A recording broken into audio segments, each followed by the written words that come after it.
GHMC ఎన్నికల్ని TTDP ప్రతిష్టాత్మకంగా తీసుకుంది. సుమారు 100 డివిజన్లలో పార్టీ జెండా ఎగురవేసేందుకు ప్రణాళికలు సిద్ధం చేస్తోంది. గ్రేటర్ ఎన్నికల్లో ఎలా ముందుకు వెళ్లాలో ఆ పార్టీ ప్రధాన కార్యదర్శి నారా లోకేష్ తెలుగు తమ్ముళ్లకు దిశానిర్దేశం చేశారు.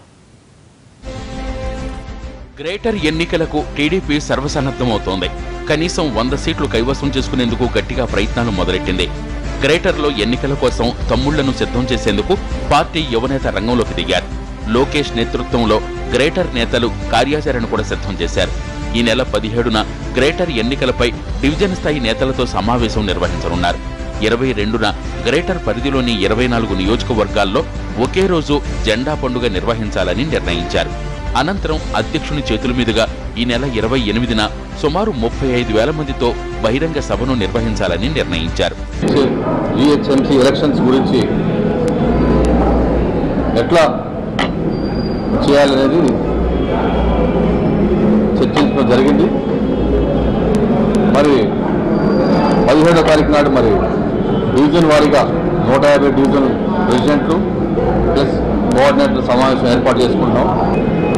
అధ్యక్షుల వారితోనే మొత్తం టోటల్గా బూత్ వారీగా దాదాపు 20,000 మంది ప్రతినిధులతో సమావేశం ఏర్పాటు చేసుకోవడం జరుగుతుంది.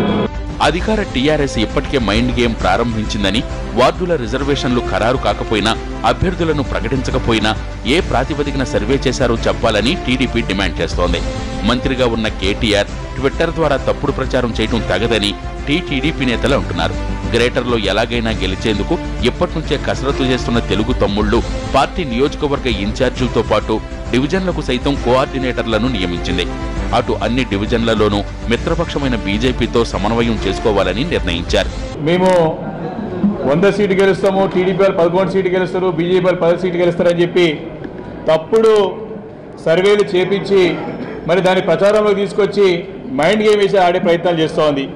మరి సాక్షాత్తు మంత్రియే, ముఖ్యమంత్రి గారు తనయుడైనటువంటి కేటీఆర్ గారే వచ్చి ఎన్నికలు ఇప్పుడు పెడతాం అప్పుడు పెడతాం అంటా ఉన్నది. అంటే మేము ముందు నుంచి కూడా చెప్తున్న విధంగా ఎలక్షన్ కమిషన్ పైన ఏ రకమైనటువంటి ప్రభావితం చేస్తూ ఉన్నారు, ఏ రకంగా ఎలక్షన్ కమిషన్ రాష్ట్రంలో ఒక పావుగా వాడుతూ ఉన్నారో మీరు చెప్పింది వాస్తవంగా నిజమవుతా ఉన్నది. మొత్తం మీద బల్దియా పీఠాన్ని కైవసం చేసుకునేందుకు సమాయత్తమవుతున్న గ్రేటర్ తమ్ముళ్లు పక్కా ప్రణాళికతో ముందుకెళ్తున్నారు.